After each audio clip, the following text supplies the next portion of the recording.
I've seen you a lot in my chat, but have I ever coached you before? Actually, you have because Okay. I won like a replay analysis on GameLeap, but I haven't paid for it. Oh, okay. Interesting, interesting. Okay, cool. So, what's your MMR, why you here, et cetera, et cetera, et cetera.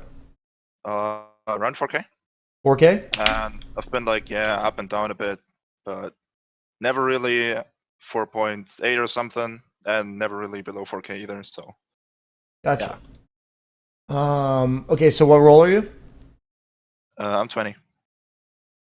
Wait, sorry, God, no, I'm carry usually. I Carrie? just Okay. understood Did how you old are think you? I, Yeah, I was I like, realized you thought I asked how old you were. I was like, yeah, I 20. was like, what? Like, Apparently, you're the extreme PPD version of supporting your role, your position 20. Okay, so 4K carry player. You kind of been bouncing around. But you feel like you've stagnated, kind of thing. Is that kind of just the standard, like, don't really know where to yeah, probably, improve? you know. Okay. Cool. So, what do you got for me today? Three replays. One is a PL one where I felt like I did a lot of things right, but I got flamed by my team for like not joining early enough. Okay, then let's And I show the wasn't sure PL if one that because is I haven't done very. PL in a while, and I love some PL. Let's fucking get it going. I think it's the first one, but just check it.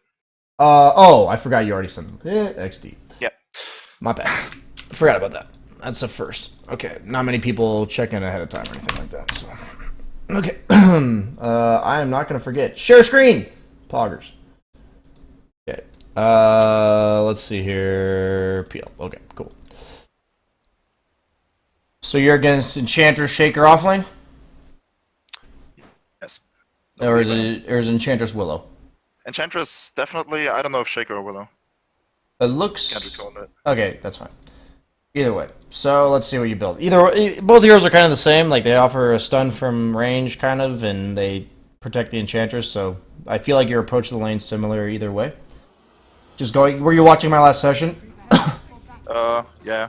Okay, it's just the same from the carry role in terms of like you're just approaching like what can go wrong in the lane, all that kind of stuff. Like what your job is. You're just trying to sustain farm. So I think these items are good. Okay, moving on. Just the pregame stuff, making sure I check my boxes. If you got it right, we're not gonna talk about it anymore. Fast forwarding. Creep aggro, it's avenge. Okay. So just hone your creep aggro. Basically, you want that creep to not be running away from you when it's dying. I just want you to think about that. Maybe you already know that, just bringing it to your attention. That So I should just. Sorry, I should just creep back a bit later, so the 3 second window is like, and then it's is like right when it dies when it's at me. yeah, exactly. Or okay. That's what I want. It's something to consider with creep aggro because you had the right idea, but the creep then ran away from you, right? Like at the very Yeah. tail end, and that just comes down to timing. And I just want you to realize it is an advanced idea of creep aggro that you do pull it such that it's not running away from you. So it chases you for 2.3 seconds, and then you can't re-aggro it for another 0.7, right? So Yeah. you can't have that 0.7 window be when it's dying, Okay. if that makes sense.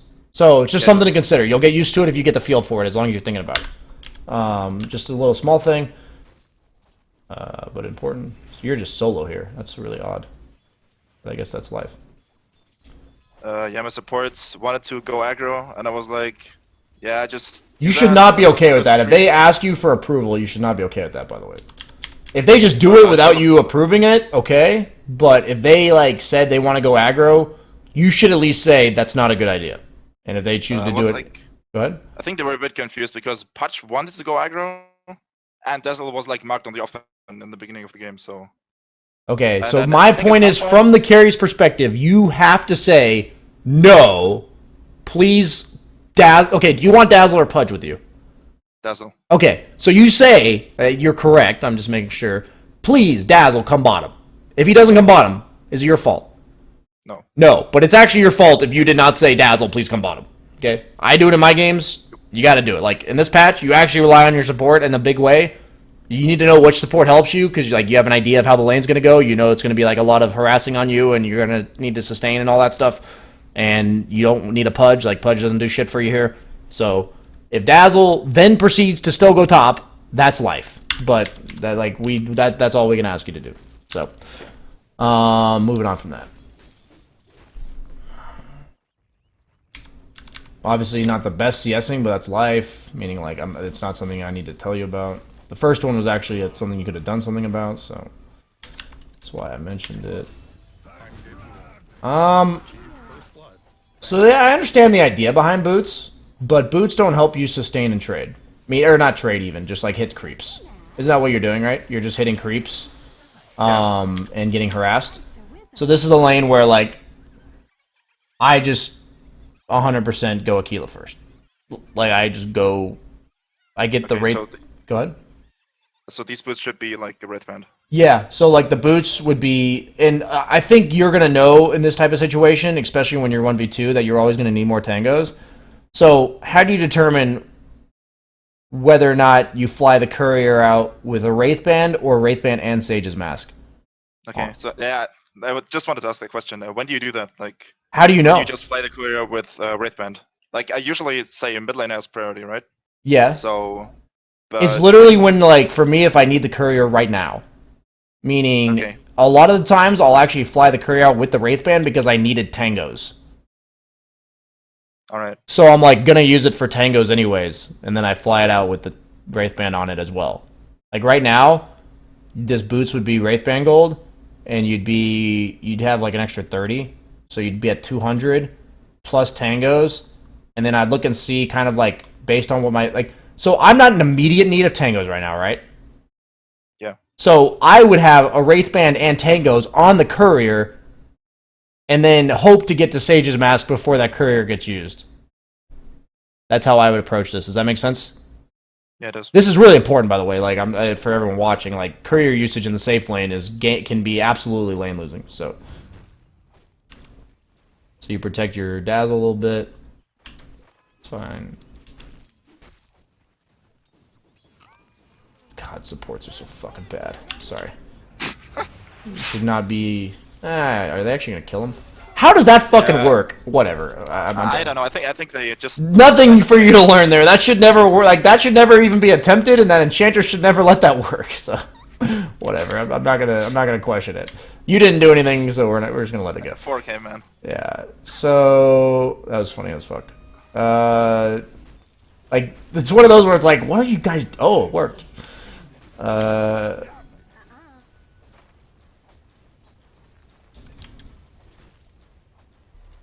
So, at what point are you leaving this lane? Level 6. On who?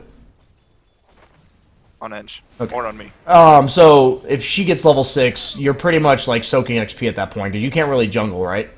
You can, but it's really slow. So then you have to decide what's better, soaking XP or jungling really slow. I think if I recall correctly, she gets like 6 about now. Okay. And I need like 2 camps or so to get 6. Yeah. Then I'll just like jungle and tell my Dazzle to get the lane. Okay. And that's fine, as long as you know. I'm just saying, an important question to ask yourself is, when am I leaving this lane? Right? That's all I care about from that entire spiel. Yeah, that's the moment. Okay. This is good. This is correct. Fast forwarding. Only thing I've seen majorly wrong was a couple creep aggro things, and the Aquila first instead of boots. She definitely dodged that. Small thing. Fast forwarding. With Doppelganger or just one? Either one, honestly. Okay. The use of Doppelganger pretty much means to me that you say I'm not in any danger whatsoever, because that's like my get out of jail free card, you know? So, okay. I would use Doppel if I'm not afraid of anything, and I use my walking away if I am. So far, farming patterns are above 4K level, so that's not your issue.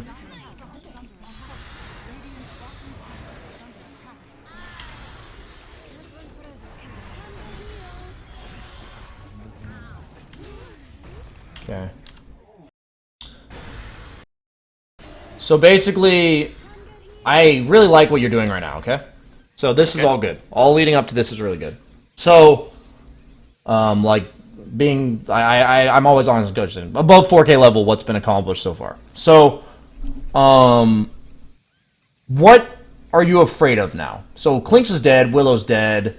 I understand you want to be aggressive. What is the source of damage that kills you? Magic damage. From who? In that case, from Earthshaker. Okay, so from Earthshaker, and who else is probably needed to deal out some damage?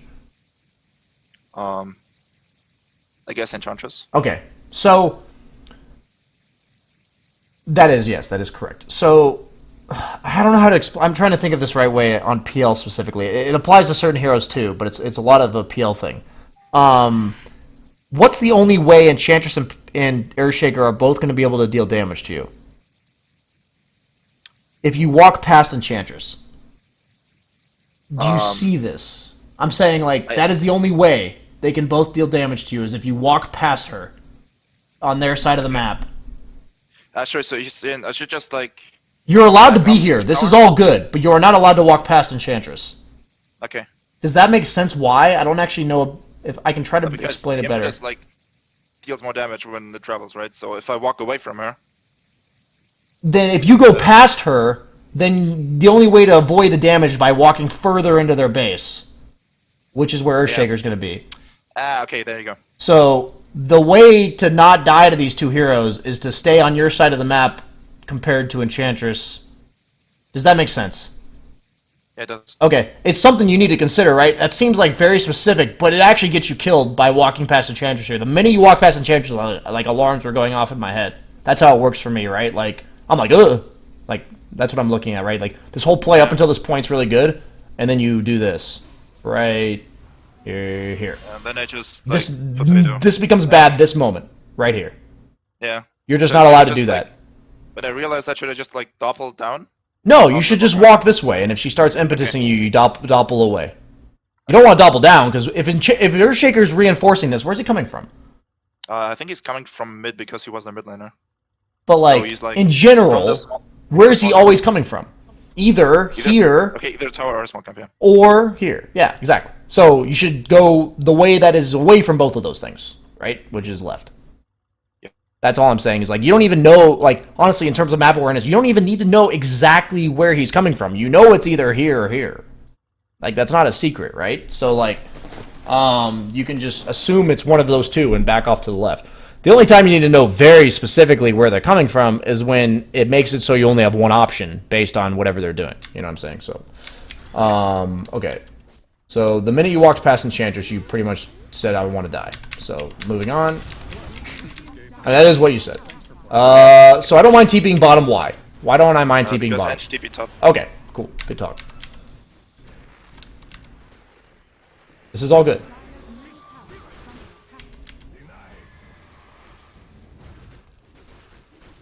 So, at what point in the game does your game change? Based on you or someone else?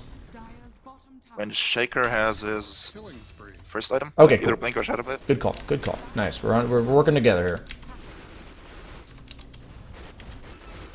Yeah, I've watched a lot of your content. Yeah, clearly. I don't. Now we got to figure out why you're still 4K. To be honest, I struggle a bit just because carry's like so bad this patch to gain MMR. I feel like I'm like totally reliant on my support because they will like pick these super aggro dual lanes like, I don't know, like Breaker Phoenix and shit. And if my support doesn't do his job properly, then I'm like jungling at level 4. And Okay. from that, it's like really hard to have impact. Really small thing. Why are you afraid here? You forced a TP from Enchantress bottom, right? I feel like because Earthshaker's respawning soon. Okay. Do you not have time to clear this before he's alive? Probably. Why is it so important you clear this when he's alive? Before he's alive, if possible. So I can see his TP in the tower? Yeah. You're protecting yourself. Right? This is a very important creep wave to kill. Okay.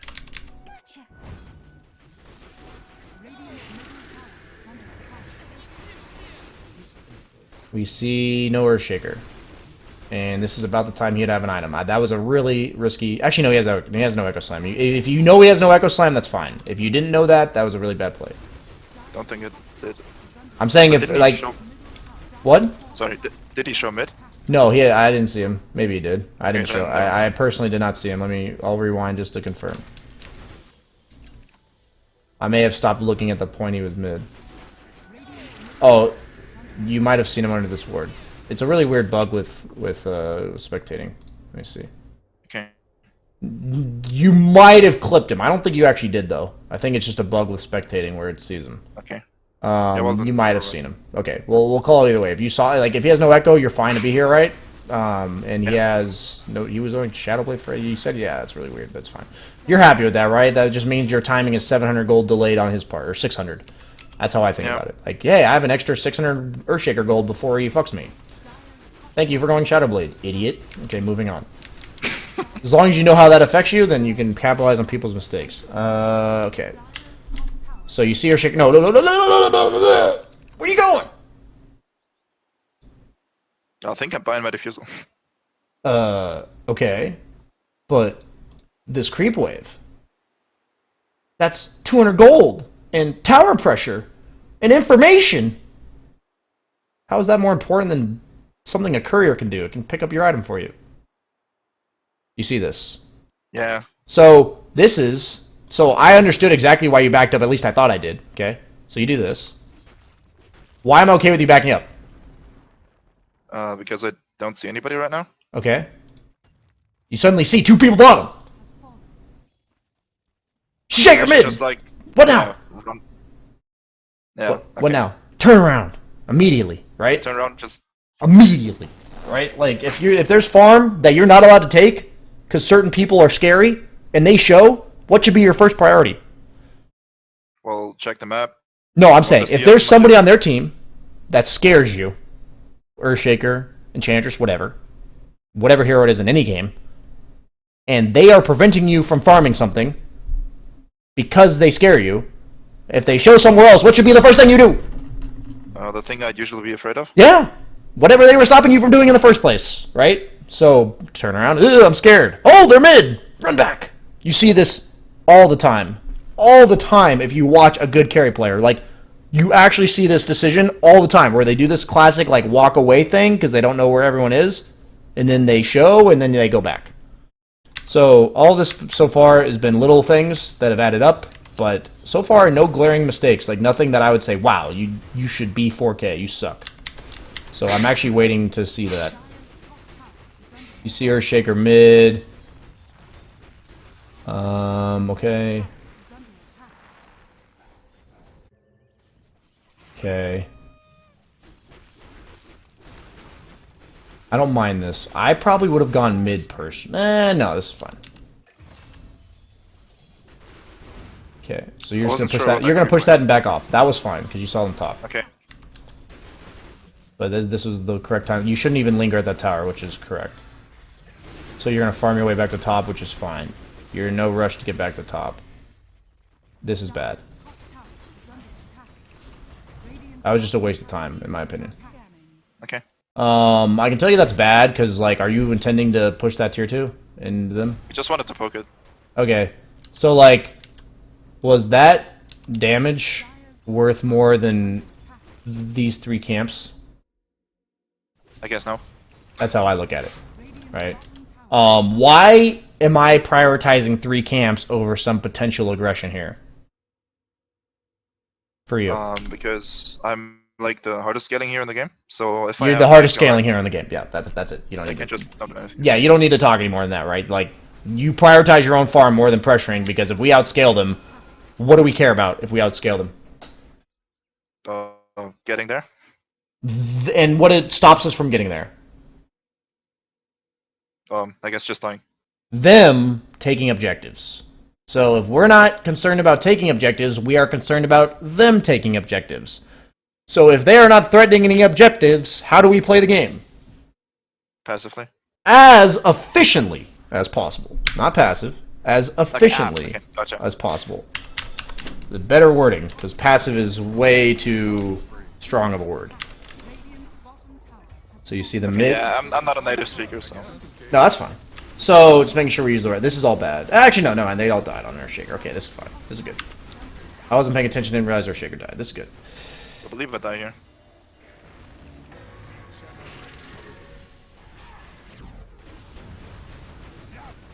Okay. So, basically the way this works is you're doing the right thing, you're just not... You don't know your hero's limits well enough. So... The minute you doppel, how does that change things? What hero now threatens you? The Willow. Yeah, you can't dispel her E, right? So you have to back off. Not allowed to do Okay, this. and then I just go back and hit. Yeah, okay. Yeah, and then once your doppel's up again, then you can do that, right? That's what I was talking about with the first coaching session I did today with the offlaner. He was Phoenix, and I was telling him, like, map awareness wise, like, you have to know what threatens you when you have dive and when you don't. So the concept of what you're doing here is good.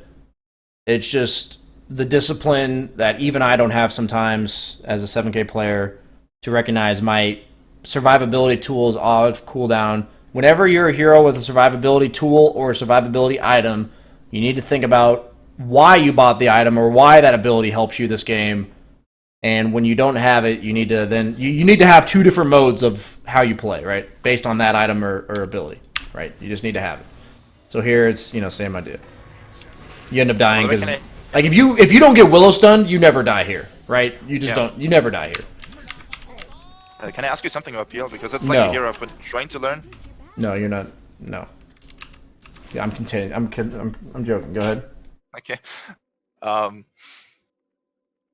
How do you have your hotkeys set up? Because I have like different hotkeys for PL. It's like that's why I stopped like twice during the laning phase to just set that up. Okay. Because I have like tab, select all of the units, and I don't have like auto select units on, so I can like doppel, and I have like control group for my one PL that's like tanky, Okay. the illusion that's tanky. So I can send that away, and I also have like if I tap, I have like all illusions and not my hero. Yeah, that's Do you what have I. anything else? I mean, I have select all units and select all other units on every hero. So like, I have one for select all units, including my hero. Okay. And then I have select all other units, and then I have one for my doppel illusion, and then I have one for illusion runes, and that's it. Okay, they're basically just more control groups then. Yeah. Okay. Okay. Good. But yeah, it's really important that you have the extra illusion hotkeyd, and then you have a select all units and select all other units. I think is important. So Earthshaker's missing with Echo, so you're not allowed to do that.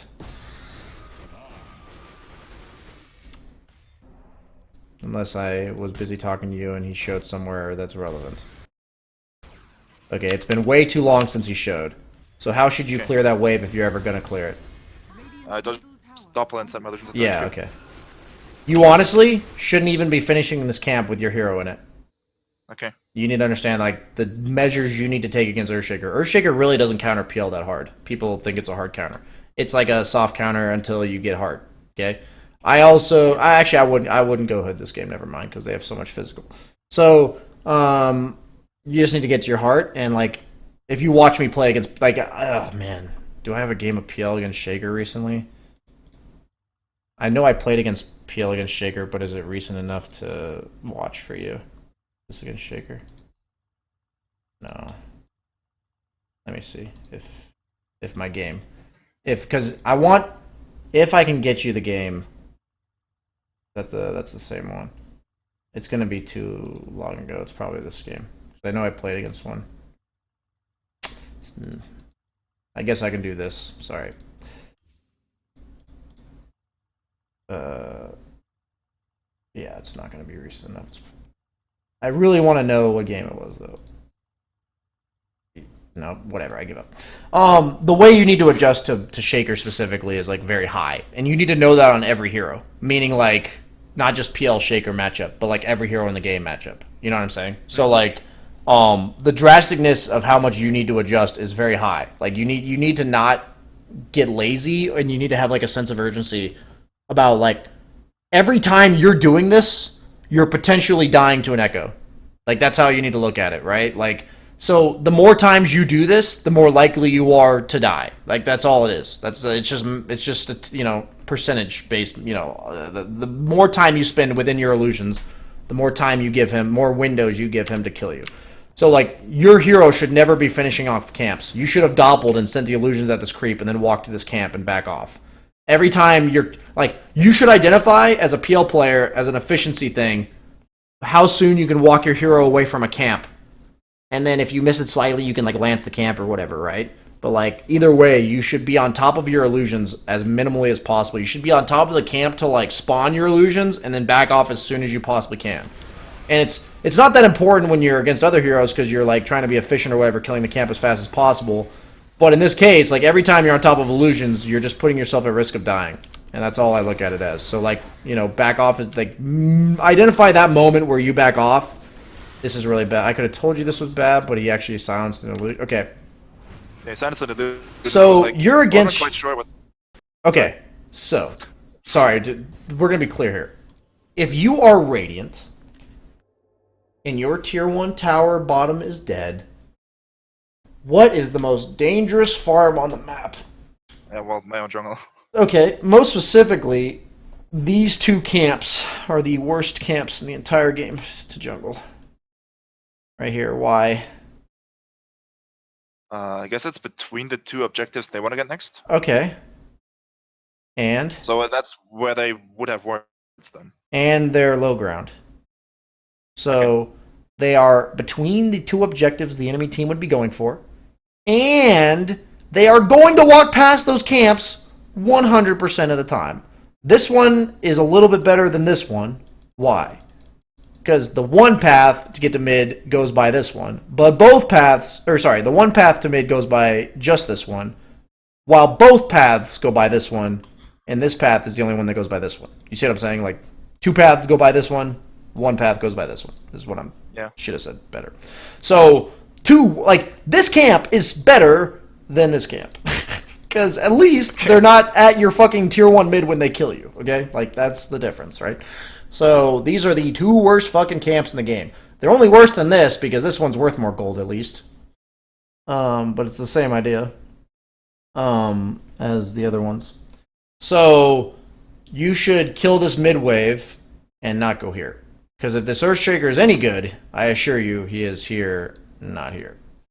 Okay, so what should I do then? Because I was like... You should walk top after you clear this wave.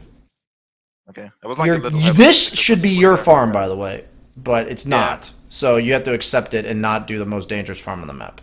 You should die. I'm struggling with this a lot when I'm like when my team is not doing what they're like supposed to do. Yeah, I struggle with this too. I think like, yeah, well, what else am I gonna do then? And then I do stupid shit. So. Yeah, this is when you should have died, definitely. That was really bad. Okay. I will tell you from a farming perspective, that is really bad farming patterns, because this is not your farm. This is your farm. You're circling it even. By the way, if the Things has Orchid, do I get Shadowblade or Manta on PL? No, you get Manta. Okay. But I think... It's rough. I think my main purpose for you this game is how often you're on top of your own illusions. Is what I'm going to flame the most. You should not be on this. This is all bad. All bad, all bad, all bad. You should be so fucking scared. I can't believe how ballsy you are. And you're not dying. That just shows you in 4K how much room for you have for error. And now that you see them, you should definitely, like... I still think what you're doing is fine. Because if you show yourself, you can still get gone on and chased for a while. So that was overall good once you saw them bottom and the way you played it. But up until that point, like, Earthshaker was missing. He could just solo kill you. So Earthshaker was taken out of the fight, so you know that's your main threat. As long as your team's around, Clinkz isn't a threat. Clinkz is only a threat to solo kill you. He's not a threat to kill you with your team around. So this is all good.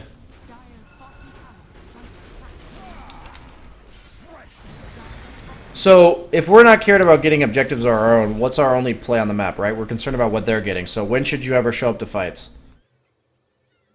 Either when they're taking like Roche or when they're like pushing bottom. Most notably, you are counterplaying the opponent team. Okay. So if you're in this type of game, with that in mind, are you ever going to be fighting here? No, I should just be top now and pushing it. But I'm just saying, either way, though, all the fights you ever take will be where? Either at our towers, or... Where? What towers? I don't get where you're going with this. What is their objective based on the understanding of dead lane and objectives? What are their objectives? They're bottom tier 2, mid tier 1, or Roche. Okay, so... That's important, isn't it? When I'm farming, to know if I'm fighting, where it's going to be, right? So, if my team takes a random, 4-man engagement right here, am I showing up? No. No. If we're the team trying to force objectives, yeah, I'm probably taking my fight here, right? You see what I'm saying? I'm just trying to help you understand, when you're farming, it's really important to know where you're actually going to fight, if it's going to happen. So then it makes your decisions easier. This was a good fight to go to, right? Because You pressured top like you should have.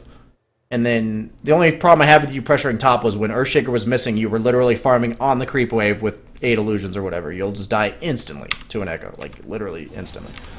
Full to 0. So Earthshaker's up, you have to back off, you're gonna get echoed, I assume. Oh, no, what is this Earthshaker doing? TP to the shrine. Okay, wait. When did you see that?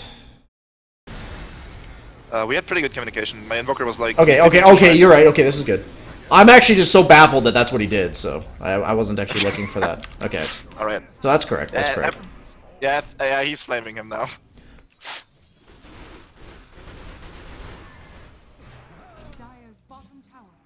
Where should you go while Earthshaker's dead? Are you pushing high ground? Do you care about high ground? No, I should just TP top now. Okay. Should have been a while ago, by the way. These camps... bleh. These camps are... bleh.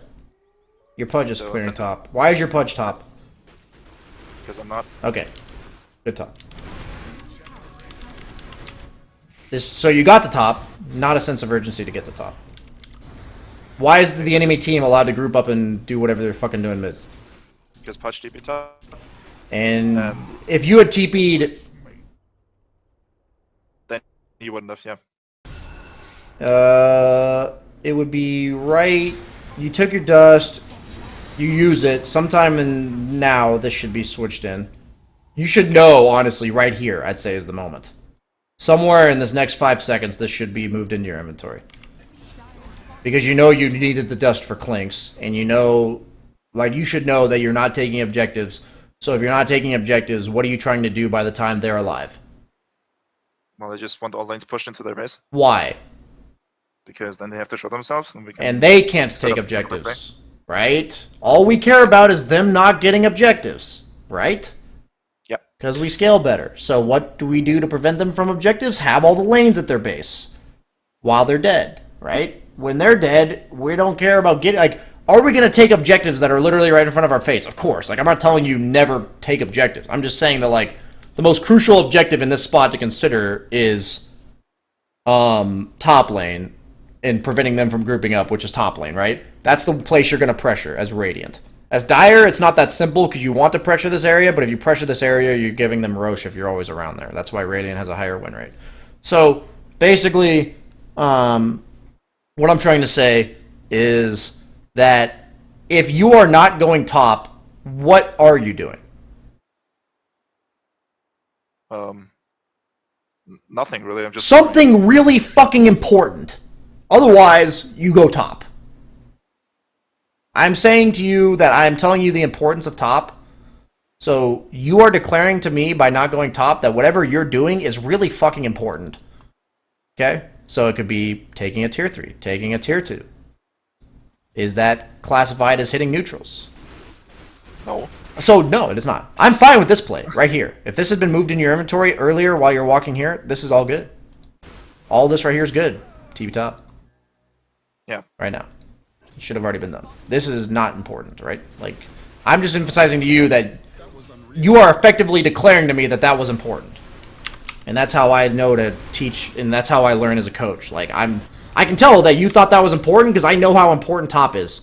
So, either you don't realize how important top is, or you don't realize, or you think what you're doing is important. That's the two options. So I'm assuming you know, based off all the things that you've clearly listened to about what I try to teach or whatever, that you don't think neutrals were important. So you just didn't realize the importance of top, or you didn't think about it. I guess I was just lazy. Yeah. So why do you die here? Because I was on top of my illusions. You died here because you jungled at 29 minutes instead of pushing top. You have to understand that. Sure, so because if top was in... Does this fight ever happen? If top was pushed in, does this fight ever happen? Not really, only if we force Roche, which we shouldn't. Yeah, so the point is, the only reason this fight even occurs is because they're allowed to group up. They're allowed to group up because while they were dead, you did not push top. And then you died. Do you want to fight right now? You're 1,000 gold off a heart, right? If you get to this heart, does this Earthshaker ever kill you again? Never. Never, right? So, why do you die here? Because of this. Like, I am not exaggerating, chat, or you, okay? this is why you died, because you stayed here and didn't go here. It's that simple. Like, I learned this the hard way from, like, a lot of, like, better players flaming the fuck out of me. Like, the stuff you do outside of fights is why you die. Unless you, like, misclick a button. Like, meaning in the middle of a fight, if you, like, there's fights that you misplayed and there's fights that should never occur. And this is a fight that should never occur example. Okay, so moving on.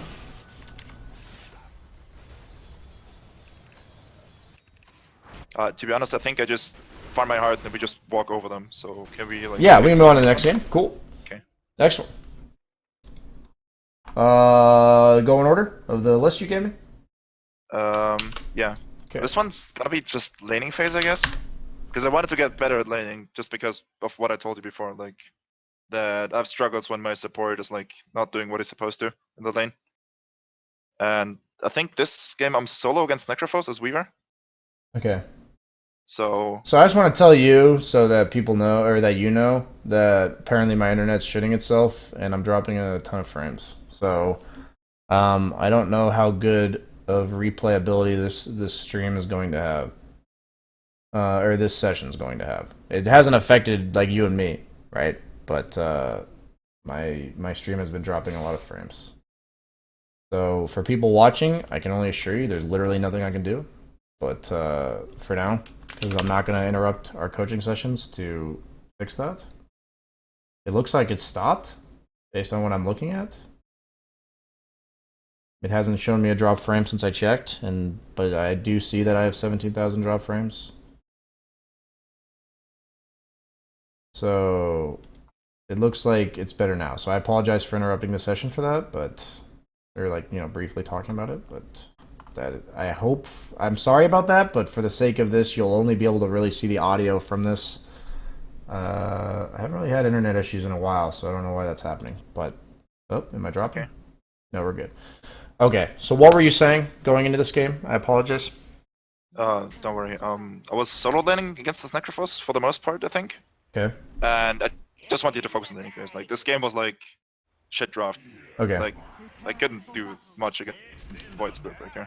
And I feel like I overextend once, and then the game is like fucking over. I got you. Like I just tried to push my limits, and I didn't like think about charge, and I just get charged and die, and that's it. We'll find out. The battle begins.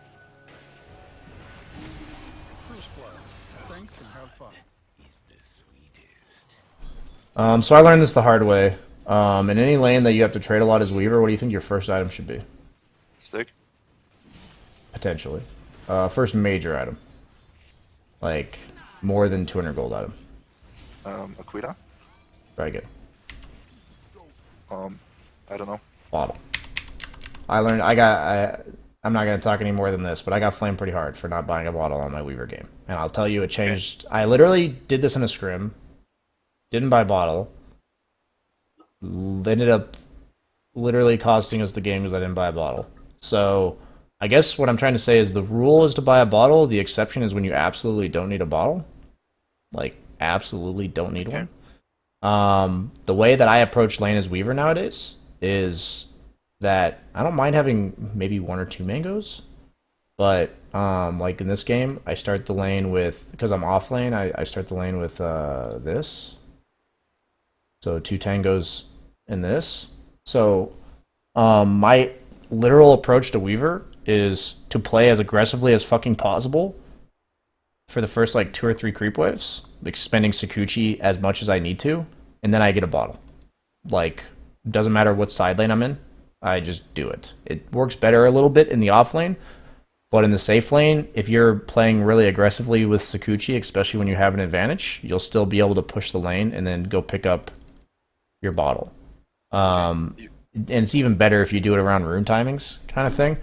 I can't really explain it to you unless you just try it yourself, but after doing it for like 3 or 4 games, it's just strictly better.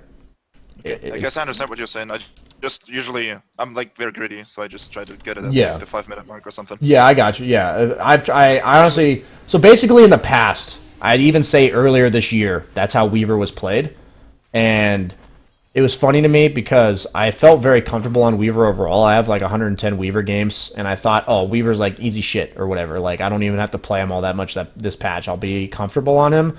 And then I literally cost an entire game because I didn't go bottle first item. I'm not exaggerating. Like I cost the entire game because I didn't go bottle first item. So it's pretty incredible how much changes from one patch to another patch. It's just the way people play and like the optimal strategy that it turns into, I guess you could say. It's like I basically was told, dude, that's so obvious. Like Rezo goes bottle first every single fucking game. I'm like, well, honestly, I guess I didn't watch closely what Rezo did on Weaver. And like I watched a couple Weaver games. I'm like, oh, that's really fucking obvious. And then I did it myself, and it's like way better. And that's kind of stuff that just happens in patches. But like this game, it probably won't affect you nearly as much simply because you had that first blood. But it is something that's really important that this should not work, and you should always have a bottle at the start of the game. And it's actually largely on you in a game like this when it's Invoker versus SF mid, especially with a Spear Breaker, that you have rune impact. So it, like if you're buying the bottle, it's gonna make you want to. Do you want to consistently lane against Necro? What I mean is have it be a static lane. Isn't this lane beneficial to you to just be a fucking battle? Where like everyone's just spending a ton of resources and stuff. No, because it gets more region naturally. But I'm saying that if you don't constantly battle him, isn't he going to actually just run you over? If you think about it, like yeah, sure, he is going to. Like you try to kill him as much as possible. Right? You should be trying to bully him, even though he's a Necro. That sounds counterintuitive, but you actually have to fight him. Otherwise, he's just going to wear you down. If you really think about it, you're basically being offensive to defend yourself. Is how I look at it. And the only way I can do that is a bottle. Like, the only way I can actually do that effectively. So, like, I would go bottle Aquila. I'd probably go... because you got first blood, I'd probably go stick, bottle, Aquila, wand, raindrops, maybe raindrops, wand, you know, depending on that order, right? But, like, my whole purpose is to just fight this fucker, like, over and over again. And the way I'm doing that is Sakuchi, right? So if I Sakuchi, what's going to happen? He's gonna try and death pulse me. Well, what's going to happen to the wave? It's gonna push. It's going to push. So in this lane, do I give a shit about lane equilibrium? No. No. And so if it's going to continuously push, what should I expect to have time to do? Pick up bottles. Pick up runes. Pick up runes, right? Like, that's the point. So that's how the bottle really works, though, on Weaver, is because you specifically use it to push the wave and bully people, and then you now have time to go pick up the rune, not only because you've pushed the lane, but you also have a haste, right? So you're fast. You can go pick up the rune. That's the point, right? Is if you watch Weavers, they're kind of like constantly pushing in the lane right before a rune spawn and checking for the runes, even like real runes, like not just bounty runes. Like they're checking the top or bottom rune. Like in this case, you should have checked. You know, the fact that you didn't go get bounties is really bad. Okay. I wasn't quite sure because I felt like the denies are more important. No, because they're just not, honestly. Okay. The denies for one hero is not worth the... Just to put it in perspective, in case you don't know the math, each bounty rune's worth 250 gold per team. So if you let them have it instead of you, it's a 500 gold swing. Okay, that's like a tower. Yeah, that's more than a tower. Or, yeah, I guess it's a tower. Each bounty rune's a tower, so it's 2 towers for the 2 bounty runes. So the only time you don't get the bounty rune is when? What? I can? When you literally can't, yeah, like you just can't go get it. So this is kind of similar to last time, where the way I'm playing is different based on whether or not I have time lapse. I assure you, you'll thank me later. Just reminder: bottle in your first 4 minutes of the game. Okay. You'll thank me later once you play it. Do you get that at the enemy secret shop then? Yeah, yeah, you get it at the enemy secret shop. That's what I was saying is, like, what happens is you naturally use all your resources early on in the lane, that pushes the lane, and then you go pick it up in the safe lane. In the off lane, it kind of can be similar. You push it into their tower, so while you push it into their tower, you're giving them a wave of XP or whatever, but then you're picking up a bottle and then coming right back. But the point is, during the time that you push it into their tower, you were, like, harassing them and shit, like Sakuchiing through them. So then... you push it in their tower, they've now used all of their regen because you traded a ton, and then you go pick up your bottle and come right back, full health, full mana. You see what I'm saying? Like, you'll see it, you can actually watch this game, like, that I played here. And, like, watch literally the first 4 minutes, and you're good. Okay, just send me the... Yeah, I was gonna do that. Real quick. Yeah, yeah. First 4 minutes, it'll help you a lot. because I had to learn this lesson myself literally a week ago.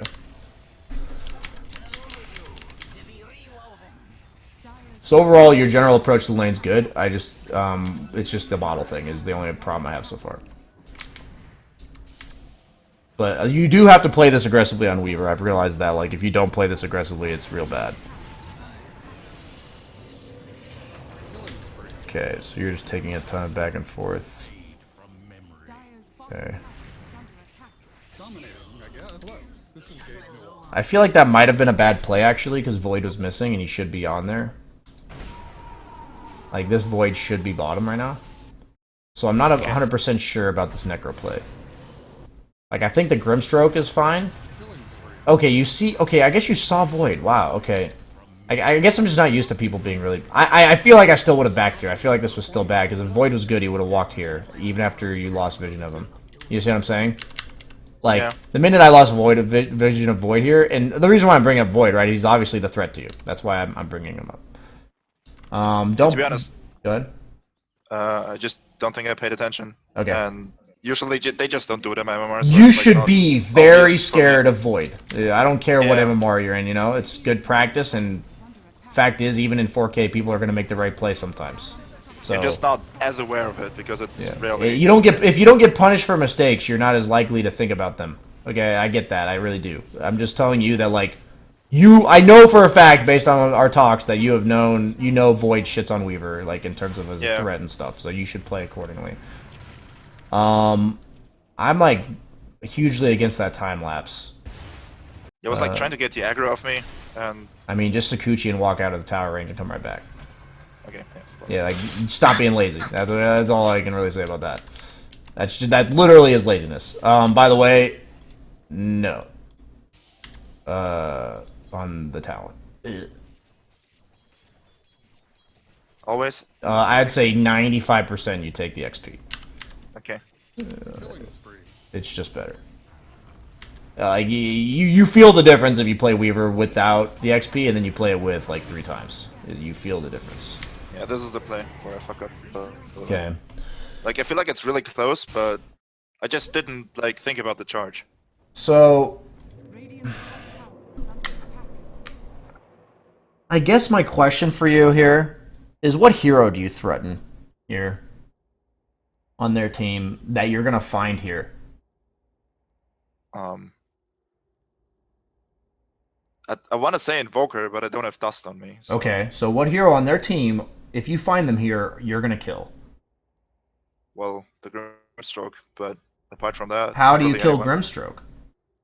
Well, it takes me a lot of time. Okay, I and you're on a basically have to dive shrine. him. So who on their Yeah. team do you threaten by going here? Nobody. Okay. Why? You know what I'm saying? Like, that's literally... This is Yeah. a spot where I'm just like, why? So what's your next objective on the map? Top tier 2. In the immediate future, what is your next objective? Bounty runes. Okay. So all you care about is if they come to the bounty runes, right? So you have a ward that protects you from getting, like, wrapped on or whatever, or, like, you know, having them come from multiple directions. So this is a spot where, what's the most important thing? Probably pushing this wave because they have no chrono. You probably push this wave. Do you really want to show yourself on the wave, though? Not really, because I can just get charged. Yeah, so you'll get charged, and then by the time the charge gets to you, it'll be at the bounty rune, right? So I'm actually Sakuchiing these creeps and then bugging them, and then going to the bounty rune. Nothing else you do matters. Like, the main emphasis about this decision is there's just nothing I can find here that's good. Like, there's just no reason to be here, if that makes sense. That was the question I asked you, and that's what I want you to remember from this. Is like, there really was just no good outcome. That makes sense, and then I just like try to Yeah, force and something then out of them. I don't even care about the rest of it. I care that you made an aggressive play in the first place. There's no hero you threaten. You're really close to your item. Like, watch the way I play that Weaver game too, actually. Like, the one I play. I play, like, a complete lane pressure. Like, all I do is push in the lane consistently, make sure I'm, like, putting as much pressure on that lane as possible, and then once I get defusal, I run around. Have an on-off switch, you know what I mean? Like, don't just run around with no defusal. Recognize that your hero has been aggressive all lane, but now you've been building up to an item that changes the way you can play the game. So wait to, like, so chill. You know what I'm saying? Aggression, chill, Me time. Weaver's really important like that. PL and Weaver are two of the best examples, actually, of that.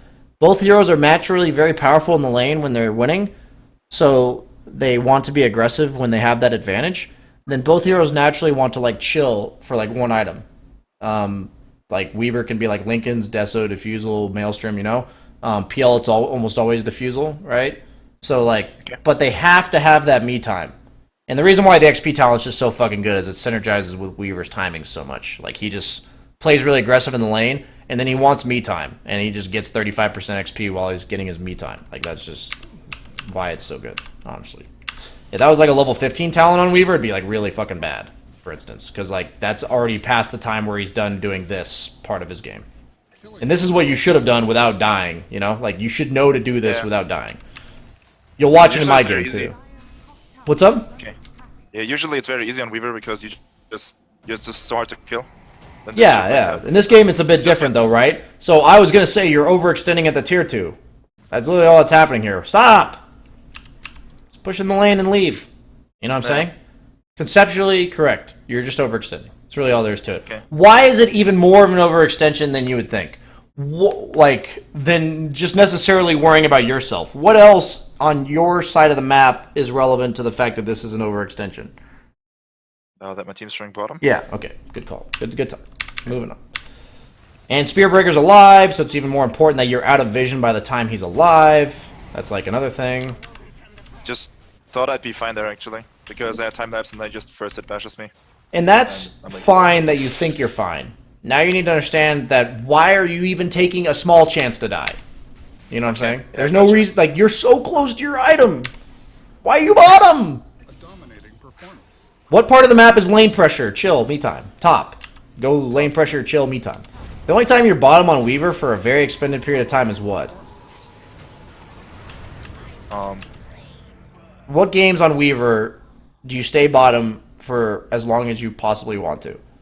When you just can never die. When you can just never die. Are you killable this game? Very. Okay, at some point you become killable. Somewhere around like 12 to 15 minutes. So guess what that means about that 12 to 15 minutes? Mark. To recognize when I'm killable, and then I need to make my way top. And that becomes your me time. Doesn't matter where that is, based on what they're doing. Usually it's top, right? Like, we're being clear, usually it's top. But that becomes your me time, which means you have to think about where they want to take fights, where their heroes are that take fights, who kills you, that kind of shit, and you stay away from that area, right? The reason why it's the dead lane is not only because it's the most dangerous, but it's also where they want to take objectives, right? So at least make them kill you where they're not taking objectives if they decide to do that, right? Like, at least do that. That's the idea. But the last thing you should do is go bottom here. And I actually think this game is not worth watching anymore. So Yeah, we'll go ahead and move I on. was about to say that. Yeah. So let's make sure we get this last game in. Have we dropped frames since that moment? No. Nice. We're done dropping frames. That's good. So looks like probably a third, half of your session or so is going to be terrible FPS. Don't worry about that. Sadly, like I said, not much I can totally do here.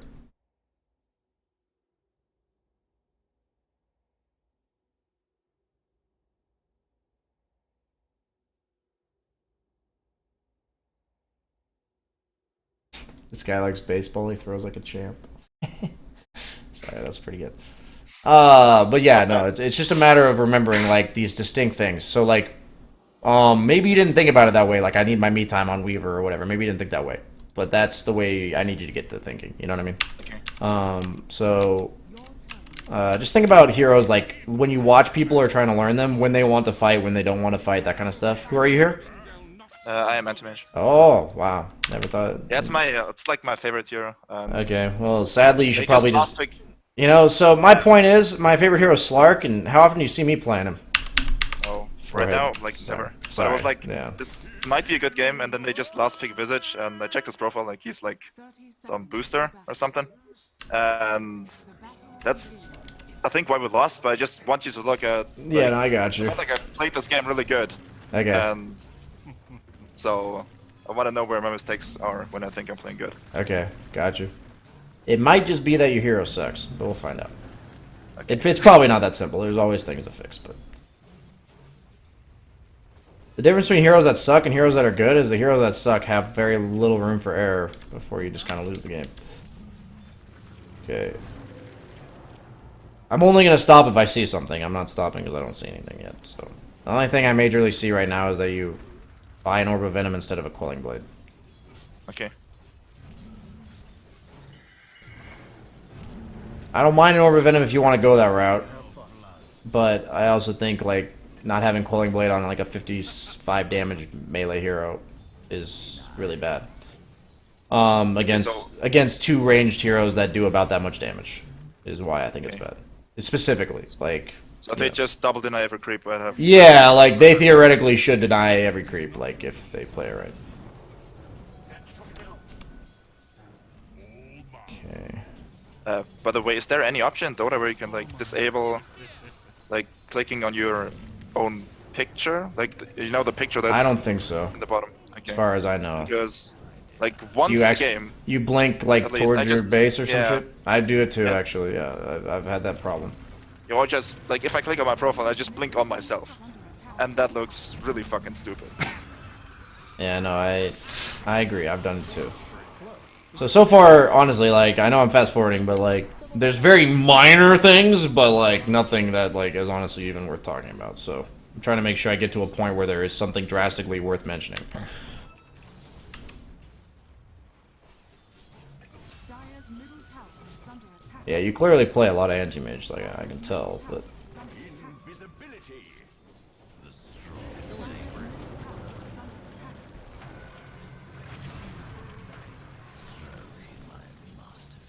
If I recall correctly, I was very angry at the stream at some point.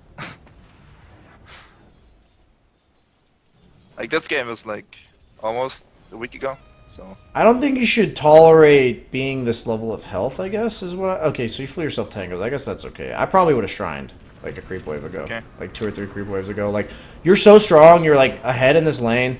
I feel like if I'm, like, a mobile hero and I'm, like, 200, 300 health, I don't accept that for, like, any portion of time. Like, I think that's a pretty big deal. Like, even giving somebody a creep wave where you have to play scared comparatively, it's a big deal, right? Like, imagine being the guy that's 2 levels behind and you have a creep wave to farm because the opponent's low. That's how I think about it. I almost have to believe you die here because of what you did earlier. Meaning, like, you gave them an extra bit of farm, you slowed yourself down a bit, they got some levels off of it, and then you end up paying the price. Like, yeah, that was really close, but, like, a lot of these type of plays that come down really that closely is honestly something you did earlier that you gave them a little bit more out of the lane than they should have gotten, or the other way around, you know, kind of thing. I always try to look at that a lot whenever I have really close plays. I try to realize if there's something I could have done in the lane that, like, yeah, maybe I don't make the play and I learn from that as well, but also, like, something I did in the lane that was slightly inefficient that gave them more out of the lane than they should have gotten. But obviously that death's a big deal in terms of you're against, like, a Visage, so your timing's pretty important. I also think that, like, even though your timing's important, if you're gonna buy an Aquila, why do you buy it if you're not gonna push the tower when they're not here? I don't mind if you don't push the tower if you have no Aquila, but I mind if you buy an Aquila and then don't push the tower. That's literally the purpose of the item. Like, I thought it was like just. Go ahead. I thought it was like for trading in lane mainly, and then like pushing it out so I could just like farm more hot camps. I'd say 40% of the purpose of Aquila is that it allows you to push towers better when you have the availability to do so. I'd say that's about 40% of the purpose of the item. So, Okay, so you're saying when you I see should go this and this, you should force someone to be here because you have an Aquila. You're not really Okay. killable, right? So worst case scenario, you're going to blink away.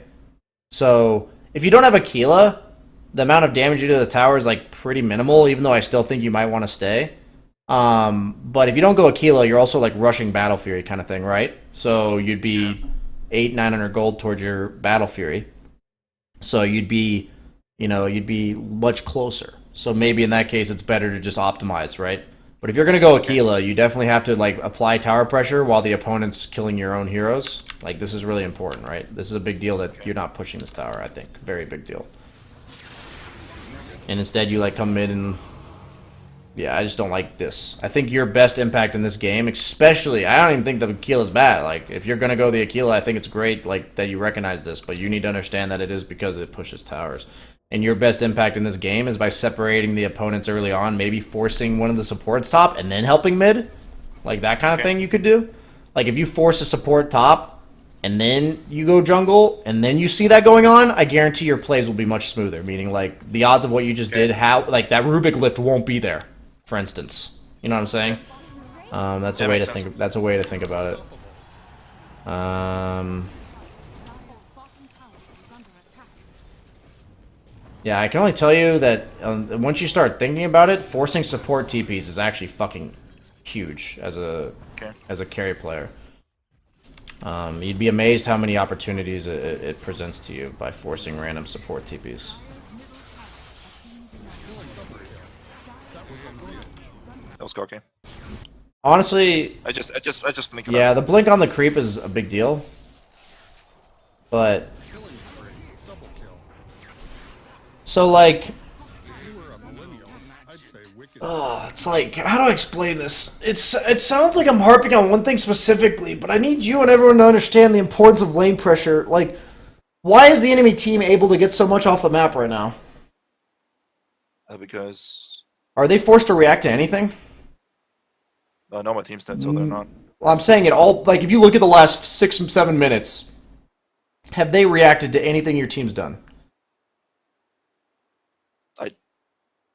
I don't know. They I haven't. don't think If you so, watch though, it back, because- yeah, last 6 or 7 minutes, they haven't reacted to a single thing. And that just allows them to create this immense snowball. And so, Okay. I say that overall, the first 9 minutes you played incredibly well. Okay, like, that's Okay. fine. Like, I'm saying that maybe there are little minor things that could have been better, but this shrine usage probably around. Okay, so let me rewind here, actually. I think it's right. I think it's right here, yeah.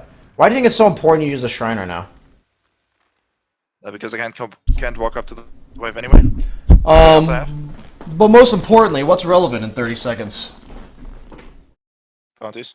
Okay, so you won your lane, you're ahead, and then you're sacrificing control of the top lane during an important time. Okay. And I think this is about where you stop playing well, to be honest with you. So I think up until this point, nothing to think about. I like nothing major. You were very aggressive. You maybe could have bought Quelling Blade first, but honestly, the way you played it, maybe Orb of Venom might have even been better because you played very aggressive, took a lot of trades, you got a lead. Up here, checks all the check marks off the list, okay? And then now you need to know what to do with the lead. When you're ahead, I said it in my Enchantress coaching session, his problem was that he was supposed to pressure top. He was doing that up until the 12-minute mark, and for whatever reason, I mean, we already know his reasons, but like, meaning every game it's going to be different, he just accepted that he was no longer pressuring top. It's like in this spot, you are now accepting that you are no longer controlling the lane. That is what you are doing by not going to the shrine. So at this point, you accept that you're not controlling lane. What ends up happening with the bounty runes? I'm curious. They end up getting one in your tree. Actually, it's gone on near the, like, you didn't see it, but he was under a sentry and shit. That's a big fucking deal. They can't fight you at these bounty runes. What happens between the time that you did that? Was Phoenix already 6? Yeah, Phoenix was already 6, so you didn't give him 6 or anything. Wait. Yeah, he was already 6, so that wasn't impacted. But the way I look at it is both bounty runes should go to you. You should actually be able to maybe even force an egg at those bounty runes. And, like, I look at it as is Visage going to counterplay you at the bounty runes at 10 minutes? Okay. So. Is like, he? Is Visage you're going to saying is, counterplay you like, at the I bounty should- runes at 10 minutes? Sorry. Not yet. No, He doesn't have that's the just a button. hero. He doesn't leave his lane this early on. He just doesn't. Like, if you understand Visage, he doesn't do that. I don't. You don't understand Visage? Okay, well, there you Not go. really. Okay, well, that's actually something I had to do this year. Was a hero, like, I didn't play him amazingly, but I mean, my win rate was good because the hero was busted, but, like, I understood conceptually after playing him what he was wanting to do. Visage, you know, because he has birds, he doesn't want to TP to anything. So, like, if he's somewhere on the map, he's pretty much cemented there. Like, that's pretty much how he works. He's going to walk almost everywhere. So he's, like, not going to TP to the runes and gank you or some shit, you know? That's just not what he's going to do. He may be there, like, he may end up rotating there, but it's because he was bottom in 9 minutes and then, like, farmed his way like this or some shit, you know? But okay, so... Yeah, he's just not going to TP because that's not what Visage does. So, what I'm going to say is, like, this is the point where you surrendered control, is you gave them a bounty rune, you, like, gave them 2 waves where you weren't strong. That's how I look at it. So think about always the importance of you being full health, full mana. Like, sometimes it's really not important at all. Like, it's more rare than it is. Like, that's more rare than it is to be important. Meaning, like, most of the time it's very important. But there are times where it's crucial to recognize that your health and mana don't actually matter at that given point. Meaning nobody's going to show up, it doesn't change anything, that kind of thing. Maybe people are dead in the mid game. Something I see a lot of 4K players do is they'll get like 4 kills, the entire enemy team's dead, and instead of spending their time killing creeps and pushing out waves while the enemy team's dead, they go back to base. And I'm like, would you rather be full health with all of them alive, or half health with no mana and none of them are alive? And they're like, I think I've heard that quote before. yeah. So it's just like, and then once I bring that to their attention, they're like, oh, and then like they'll go like they should go push the wave next time, and then regen up. By the time the opponent's alive still, like, you still do all the same actions, you just reverse the order, right? Okay. So in this case, like, you end up farming creeps and shit, but you should have shrine... Like, honestly, the shrine takes such a short time. And are you planning to leave this lane anytime soon? Not really. No, so do you mind blinking at 9:30 all the way to the shrine, TPing back top, pushing the wave, and then getting the rune in time? Like, you don't mind TPing back top from the shrine, do you? No, not really. That's what I mean, like... I'm willing to TP back to lane if I don't think I need to leave, right? So the only reason I don't TP ever is if I'm scared that the next 80 seconds I'll be bullied out of my lane, right? Like, that's the only reason I'm not going to TP. So I think this is the point where you surrendered control, and the lane gets a little awkward from here. And I can't really put into I can't quantify it. I can't really put into numbers like why exactly exactly what's going to happen from each decision you make. But notice the drastic change of tone. Yeah. It's not a coincidence. It's just not. I don't know how else to explain it than that. It's just not a coincidence, right? Like, the minute you relinquish control, even for like 1 or 2 creep waves, the game's so unrecognizable. And I've felt that myself. I've had people tell me that kind of stuff, and I am now trying my best to portray it to you that it's not a palpable thing. Like, it's not like I gave them exactly this and they did exactly that with this. It's like I had control. I gave it up for 30 seconds. Now I no longer have control. Like, so is that enough to lose a game as Anti-Mage because he's so bad right in now? this game, because you're against a Visage lineup that's going to group up, take Roche, take objectives, your timings are so important. So it's not necessarily because Anti-Mage is bad. It's because they have like a timing lineup. You're against a hero that kills you or you kill him in the Storm Spirit, meaning like it's a very, volatile matchup with that timing. And then you're against a lineup that's going to group up and force objectives. So it's important because all that matters is your timings in this game, and you're now fucked. So, you know what I mean? Maybe the game's still salvageable from this one death, but I would say your win rate in this game halves with this one death. Okay. Like, that's probably generous that it's half of what it should be. Like, it's just that is how it is. Like, there are games where it's not just Anti-Mage, even with good heroes, where I'll die and I'll be like, that is actually the most game-changing death. And then there's some times where I'm like, not a big deal. Like, meaning the game still remains the same. My timing's not that important. It's usually when you're the win condition of your team is when it matters the most, right? Like, in that PL game, every death you have is more important than a game where if you're like a safe lane Bloodseeker with a mid-storm or something, and you're just like, I just got to get what I get on Bloodseeker. As long as I'm not a feeding machine, the Storm Spirit will carry me. I'll do my job in the game, kind of thing. So, okay. But heroes like Anti-Mage, you are always the win condition. There's really no exception to that. Heroes like Anti-Mage and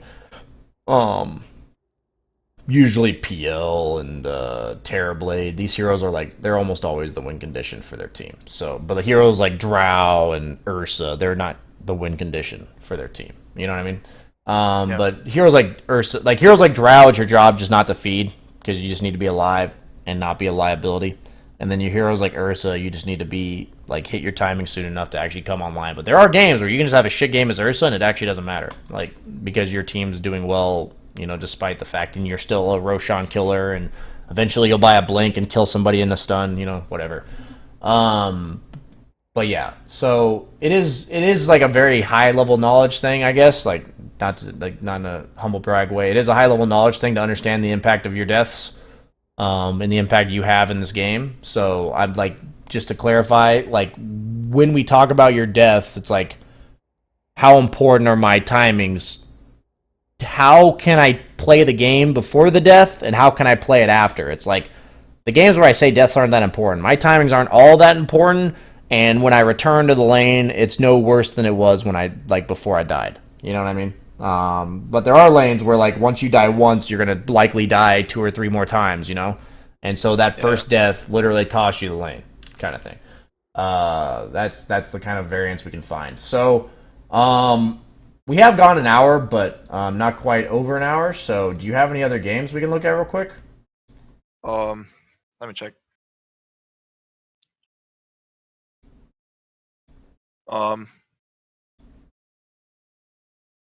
Honestly, yeah, okay. This game was played on stream, like on a friend's stream, but so I'm like not 200% focused. Okay. But I just want to talk about the hero a little bit. Okay. So you want me to actually Maybe- watch the game or just look at the heroes and talk about it? Because we got about say 10 look at the game. minutes. Look at the game. I think laning phase. I'm very focused too. Okay, Since so we you don't want have me that you much want me to talk about the lane? Yeah. Okay, let's just look at the lane then. Yeah, I feel like we've gotten some good points across, and it's funny to me. I do still feel, despite everything I've seen, that you are like above the 4K level. So I don't know if it's like laziness or what from you, but I feel like the decision making capabilities you have are way higher, and I feel like on average your decisions were still better than 4K. So it does honestly confuse me a bit. I'm not trying to say that like I don't say that very often, right? So. Well, thanks, I guess. But I'm saying for you, like, stick to your instincts. You seem to have a pretty good knowledge of most things. Just, like, don't ever relinquish, like, when you're PL and you're supposed to be playing around top, don't forget that even if your teammates are not, like, promoting it. It's like when you're against Shakers, like, adjust to counter heroes. When you buy an Aquila, pressure the tower, like, make sure you understand exactly why you're buying items. Are you PL here? No, I'm techies. Why am I watching this game? Okay. Wait, so this is serious, right? Like, you want me to actually analyze this game? Okay. This is actually my second most played hero, and I don't know. Okay. I think I have like so much control. Like when I'm playing support, I have like so much control over the game when I'm playing techies compared to any other hero. Okay. I just like this hero a lot for that reason, and I think Okay. he's a pretty strong lane as well. So Okay. That took a random turn that I did not expect, so... it's like if you support, like I'm trying to have as much impact as possible, and I feel like that's the hero for me Okay. personally. Okay. Like I don't really play other 4 heroes. Like I don't play the Pudges or the Willows or something. So I got you. That was just so random. I wasn't ready for that, I'll be honest with you. We just went from, like, a PL session to techies. Okay. So, no. So, I mean, I'm watching. So far, like, no complaints. This is exactly how I mean, I've laned against techies, so I have a pretty good idea of how they play. Not recently. Meaning, like, not in the last month or so, but I played against them a lot in, like, July. why did the hero stop being picked? I think they carries changed learned how to it. deal with it. I think a large part of dealing with techies is just being bad, I'll be honest with you. Okay. Like, once you know exactly how to play against techies, I feel like the hero's quite weak. Okay. Like, because the first times I played against techies, I died a few times and did some stupid shit. And then past that, I just stopped dying to it, and then it didn't feel Okay. effective anymore. Was kind of how it felt. Like, okay, because I think the suicide's really powerful, but the mines are not in the lane. Like, especially against like PL. Yeah, no, I mean, the thing is, you just pick heroes that don't die to techies. You pick, like, PL, you pick Nakes, you pick Jug, I mean, even, like, Jug's okay, like, in these type of games, but, like, I'm just saying, like, if I see a techies, I'm gonna pick a core that doesn't die to you. Like, I'm gonna pick, like, Weavers Okay. and stuff like that, like... If I'm gonna pick some squishy, like, Drow Ranger hero that's gonna get stunned every single time, like, I'm just not gonna do that in a pub, against Okay, so techies. either it's like a late pick or just an everything. Yeah, I mean, it's up to you. Like, even players will still misplay, and like, I see the way you're playing. Like, you're supposed to play offside map like this, and like, you're just suiciding every time you have no gold. Maybe buy out a little bit more. Like, I've seen you not buy out for gold. But like, I mean, aside from that, like, I mean, I don't see anything major wrong. I'll in terms of the laning stage. Okay. The thing about techies is he creates a dead lane for the enemy team. That's your important understanding of the hero past the laning stage, right? Like, he Yeah. makes it I so. can just like, Go ahead. I can like create an area where my carry can safely farm, or I can create an area where the enemy just can't do. Exactly. Like, once you control the area, it's like really hard for the enemy to take it back. Like, they have to make a very drastic move to take that area back over. So You rotate to bottom. You've kind of I like felt given like I up. can't do shit to PL anymore. You've given up pressure on PL, and I think that's fine. As long as you rotate around your cores right now, because you're not really in a lane. You're not in a position to make like bottom a dead lane or something. So you're playing around your team, which is fine. I mean, this is all good, honestly. Because yeah, I don't think you're strong enough to control one lane yet. But to be honest with you, I don't know exact Techie's timings. It just by feel, I'm like, yeah, I don't feel like he's powerful enough to do that yet. Killing spree. So you're gonna. This is when I would shrine and TP top. I don't think a TP top. So my idea, I guess my Centaur's going hood. Interesting. I guess I'll let him stay top. I feel like he shouldn't be top, but at the same time, when you... this is such a weird game. So you leave top, and...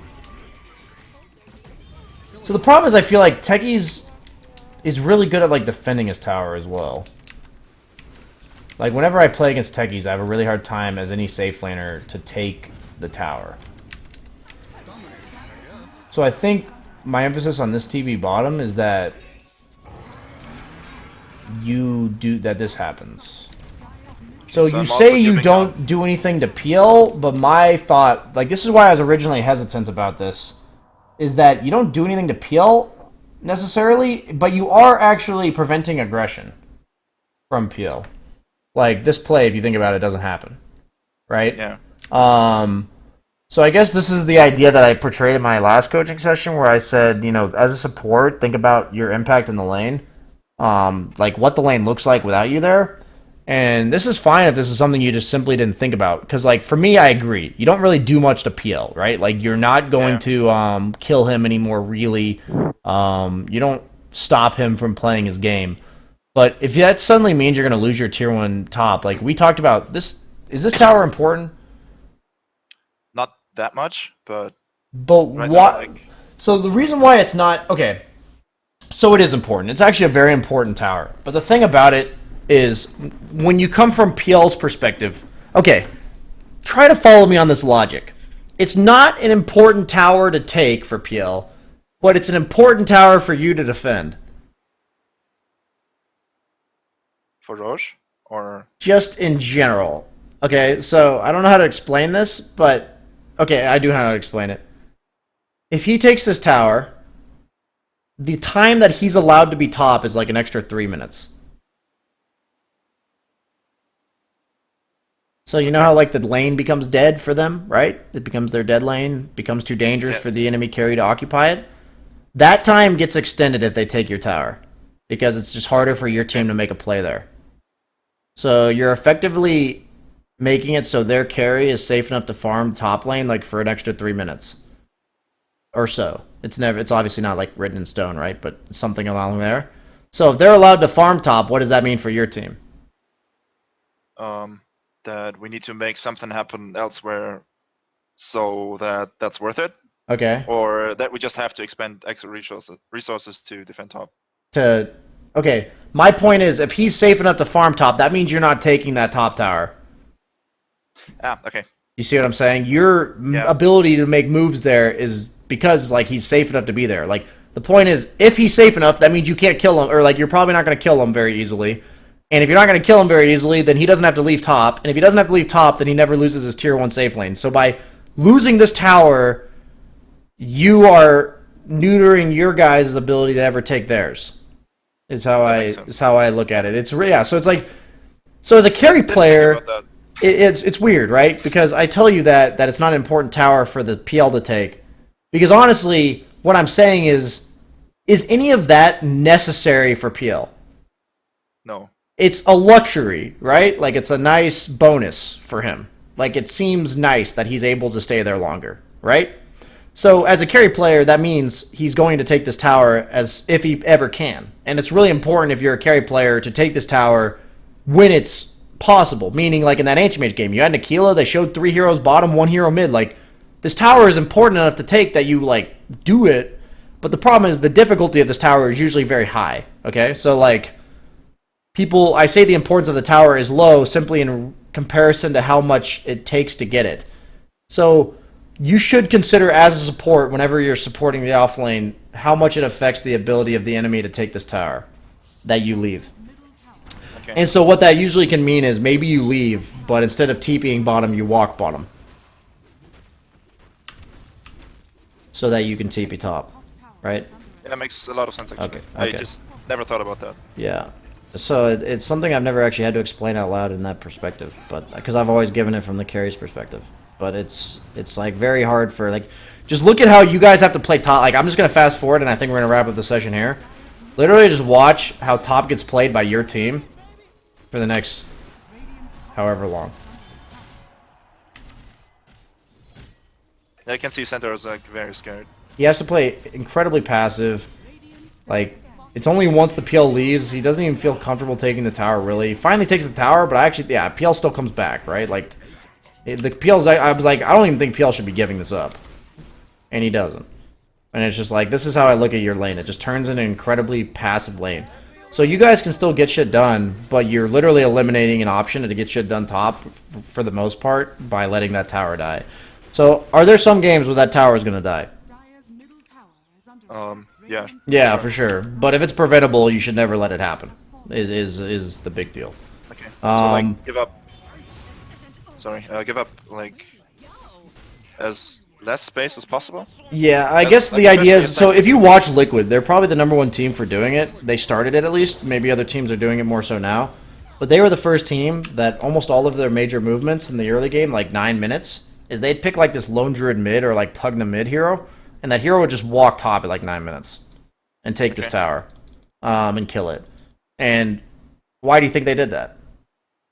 How to create space. It was literally like, we're going to relieve pressure on our own safe lane, and we know they can't do anything about it.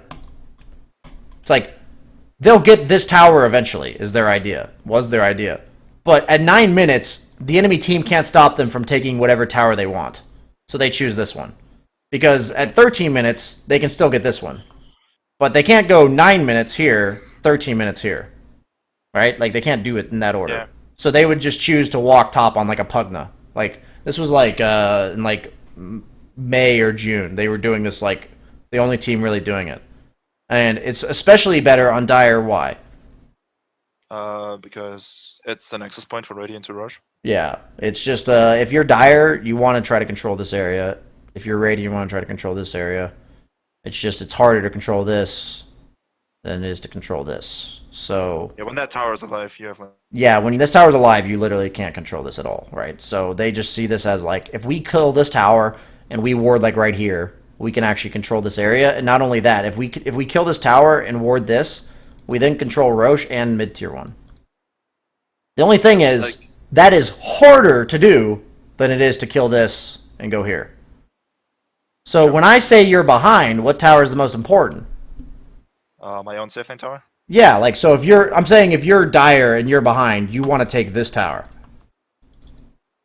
If you're Dire. Yeah, sure. You see what I'm saying? Sorry, I meant, Because, like defending. yeah, okay, yeah, if you're ahead, you should never let them have your safe lane if they can't get, if they shouldn't be allowed to get it. But, like, the difference is, the reason why Dire, or Radiant has a higher win rate is because when Dire's behind, okay, when Radiant's behind, their only move ever is here. Like, 80% of games, maybe 90. Like, they're going to make a 4-man movement to this tower, actually. They're just going to do it. Same thing with Dire. But guess what? Radiant can either choose to fight it or just take Roche. Like, that gives them options. Dire, they can't do, they don't have that choice. Like, they can't do, oh, we're going to either take this fight or we're going to take Roche. No, like, Dire doesn't have that choice when they're ahead. And then when they're behind, their natural movement is away from Roche.